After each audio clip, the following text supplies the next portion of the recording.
좋은 아침입니다. 오늘은 8월 27일 목요일입니다. 즐겁고 감사한 하루 되시기 바랍니다. 오늘 우리는 36장의 말씀을 볼 예정입니다. 이사야 36장은요. 아시리아 대군이 예루살렘을 겹겹이 에워싸고 나라의 숨통을 조여오던 끔찍한 절망의 순간을 배경으로 시작됩니다. 적의 사령관인 랍사게가 단순한 무력 시위를 넘어서 백성들의 마음에 깊은 두려움과 불신을 심어넣는 고도의 심리전을 펼치고 있죠. 그는 이사야의 예언과 히스기야의 신앙개혁을 교묘하게 왜곡하면서 심지어 하나님께서 친히 아시리아를 보내셨다는 새빨간 거짓말로 백성들의 믿음을 맹렬히 흔들어 놓고 있습니다. 세상에 어떤 신도 자신들을 막지 못했으니 너희가 믿는 하나님도 아무 소용이 없을 것이다 라는 참남한 조롱 앞에서 유다 백성들은 벼랑 끝에 몰리게 됩니다. 세상에 교묘하고 위협적인 소리에 일절 대꾸하지 않고 오직 하나님의 성전으로 향했던 히스기야처럼 오늘 본문은 위기의 순간에 우리가 과연 누구의 음성에만 귀를 기울여야 하는지 매섭게 도전하는 내용이 나옵니다. 자, 우리 함께 36장 말씀을 들여다보십시다. 1절입니다. 히스기야 왕 제14년에 아시리아 왕 산헤립이 올라와서 견고한 유다의 모든 성읍을 공격하여 점령하였다. 그래서 아시리아 왕은 라기스에서 랍사게에게 많은 병력을 주어 예루살렘의 히스기야 왕에게로 보냈다. 그는 빨래터로 가는 큰 길가 윗 저수지의 수로 옆에 주둔하였다. 그때의 힐기야의 아들 국내 대신 엘리야김과 서기관 셉나와 아삽의 아들 역사 기록관 요아가 그를 맞으러 나갔다. 랍사게가 그들에게 말하였다. 히스기야에게 전하해라. 위대한 왕이신 아시리아의 임금님께서 이렇게 말씀하신다. 내가 무엇을 믿고 이렇게 자신만만하냐. 전쟁을 할 전술도 없고 군사력도 없으면서 입으로만 전쟁을 할 수 있다고 생각하느냐. 내가 지금 누구를 믿고 나에게 반역하느냐. 너는 부러진 갈대 지팡이 같은 이 이집트를 의지한다고 하지만 그것을 믿고 붙드는 자는 손만 찔리게 될 것이다. 이집트 왕 바로를 신뢰하는 자는 누구나 이와 같이 될 것이다. 너는 또 나에게 너희가 주 너희의 하나님을 의지한다고 말하겠지만은 유다와 예루살렘에 사는 백성에게 예루살렘에 있는 이 제단 앞에서만 경배하여야 한다고 하면서 산당과 제단들을 다 헐어버린 것이 바로 너 히스기야가 아니냐. 자, 이제 나의 상전이신 아시리아의 임금님과 겨루어 보아라. 내가 너에게 말 2,000피를 준다고 한들 내가 그 위에 탈 사람을 내놓을 수 있겠느냐. 내가 나의 상전의 부하들 가운데서 하찮은 병사 하나라도 물리칠 수 있겠느냐. 그러면서도 병거와 기병의 지원을 얻으려고 이집트를 의존하느냐. 이제 생각해 보아라. 내가 이곳을 멸망시키려고 오면서 어찌 너희가 섬기는 주님의 허락도 받지 않고 왔겠느냐. 주님께서 친히 나에게 말씀하시기를 이 땅을 치러 올라가서 그것을 멸망시키라고 이르셨다. 자, 1절부터 10절은요. 예루살렘을 포위한 아시리아의 고위 관직자 랍사게가 유다 지도부의 숨통을 조여오는 교묘한 심리전을 보여줍니다. 그래서 지금 읽었던 부분을 이렇게 읽어보면 그 유다 백성들의 마음이 혹할 수 있고 두려움이 휩싸일 수 있는 그런 표현들이 계속 나와요. 심지어는 하나님이 자신에게 말씀하셔서 예루살렘을 멸망시키라고 말씀하셨다 뭐 이런 얘기까지 나오니까요. 그는 이집트와의 동맹이 부질없음을 조롱하면서 아시리아의 압도적인 군사력을 과시하고요.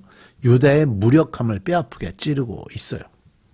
특히 히스기야가 산당들을 제거하고 성전 중심의 예배를 회복한 올바른 신앙 계획을 교묘하게 비틀어서 왕이 오히려 하나님의 분노를 샀다고 악의적으로 선동합니다. 그러니까 산당들 지방에 있는 사람들도 다 하나님께 예배할 수 있어야 되는데 그 산당들을 다 없앴기 때문에 이제는 유다 백성들이 지방에서 예루살렘을 올 수 없으니까 결과적으로 하나님이 화가 난 거다. 뭐 이런 식의 이상한 해석들을 내놓고 있는 거죠.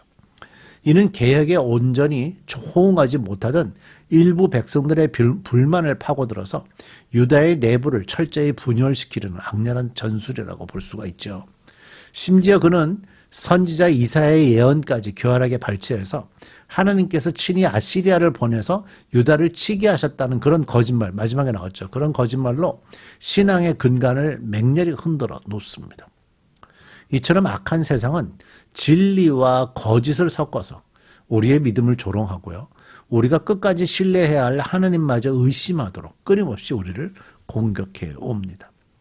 그 1:1 제자 양육이라는 책이 있는데요. 거기서도 중간에 몇 관지 지금 정확하게 기억은 나지 않지만 신앙생활 하면서 한 번씩, 몇 번씩 중간에 꼭 고민하는 것이 뭐냐면 하나님이 나를 사랑하시는가에 대한 고민이 올 때 대개 사람들이 시험에 빠진다고 가르치고 있어요. 여기서도 반드시 신뢰하고 살아왔던 그들이 하나님에 대한 의심이 생기도록 하는 표현들이 그들이 두려움 속에 빠지게 되도록 된 거죠. 랍사게는 그런 방법들을 이용한 겁니다. 자, 11절. 엘리야김과 셈나와 요아가 랍사게에게 말하였다. 성벽 위에서 백성이 듣고 있으니 우리에게 유다 말로 말씀하지 말아 주십시오. 이 종들에게 시리아 말로 말씀하여 주십시오. 우리가 시리아 말을 알아듣겠습니다. 그러나 랍사게는 그들에게 대답하였다. 나의 상전께서 나를 보내셔서 이 말을 하게 하신 것은 다만 너희의 상전과 너희만 들으라고 하신 것이 아니다. 너희와 함께 자기가 눈 대변을 먹고 자기가 본 소변을 마실 성벽 위에 앉아있는 저 백성에게도 이 말을 전하라고 나를 보내셨다. 랍사게가 일어나서 유다 말로 크게 외쳤다. 너희는 위대한 왕이신 아시리아의 임금님께서 하시는 말씀을 들어라. 임금님께서 이렇게 말씀하신다. 히스기야에게 속지 말아라. 그는 너희를 구원하여 낼 수 없다. 히스기야가 너희를 속여서 주님께서 너희를 구원하실 것이며 이 도성을 아시리아 왕의 손에 절대로 넘겨주지 않으실 것이라고 말하면서 너희로 주님을 의지하게 하려 하여도 너희는 그 말을 믿지 말아라. 히스기야의 말을 듣지 말아라. 아시리아의 임금님께서 이렇게 말씀하신다. 나와 평화 조약을 맺고 나에게로 나아오라. 그리하면 너희는 각각 자기의 포도나무와 자기의 무화과 나무에서 난 열매를 따먹게 될 것이며 각기 자기가 판 샘에서 물을 마시게 될 것이다. 이제 곧 내가 가서 너희의 땅과 같은 땅, 곧 곡식과 새 포도주가 나는 땅, 빵과 포도원 있는 땅으로 너희를 데려갈 터이니 히스기야가 너희를 깨어 주님께서 틀림없이 너희를 구원하실 것이라고 말하더라도 너희는 속지 말아라. 뭇 민족의 신들 가운데서 그 어느 신이 아시리아 왕의 손에서 자기 땅을 구원한 일이 있느냐?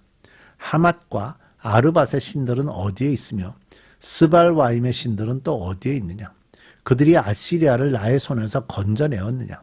여러 민족의 신들 가운데서 그 어느 신이 나의 손에서 자기 땅을 구원한 일이 있기에 너희의 주 하나님이 나의 손에서 예루살렘을 구원할 수 있겠느냐? 자, 11절에서 20절은요.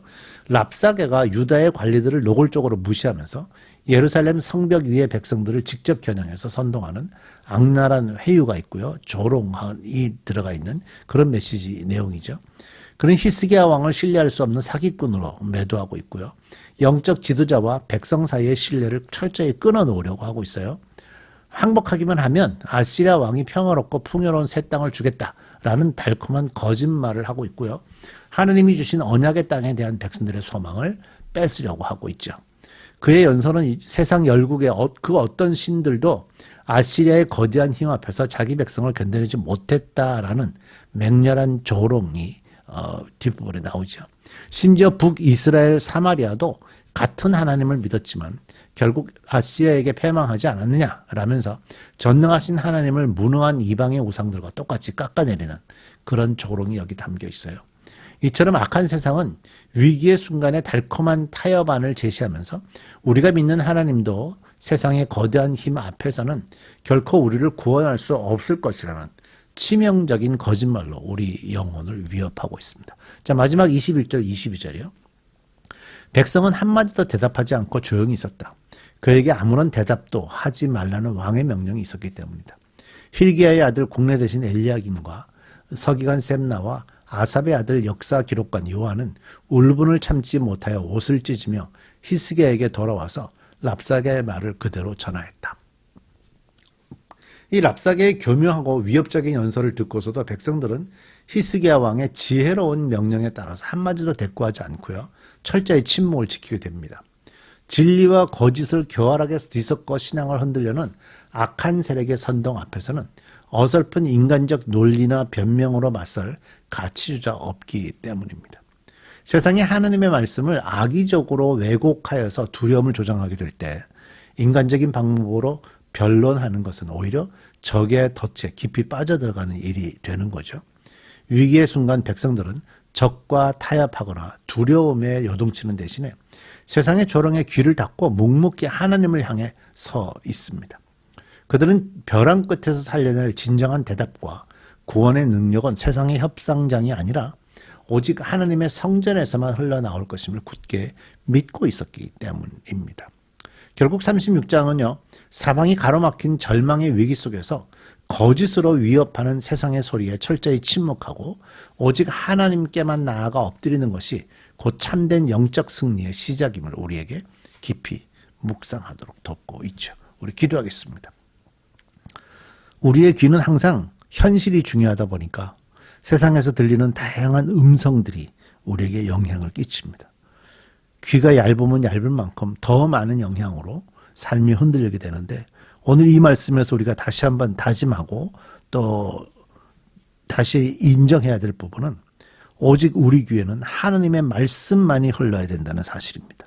기억하게 하시고 세상의 유혹보다 하나님의 말씀만 의지해서 말씀이 하라는 대로 순종하는 저희들 되게 해 주옵소서.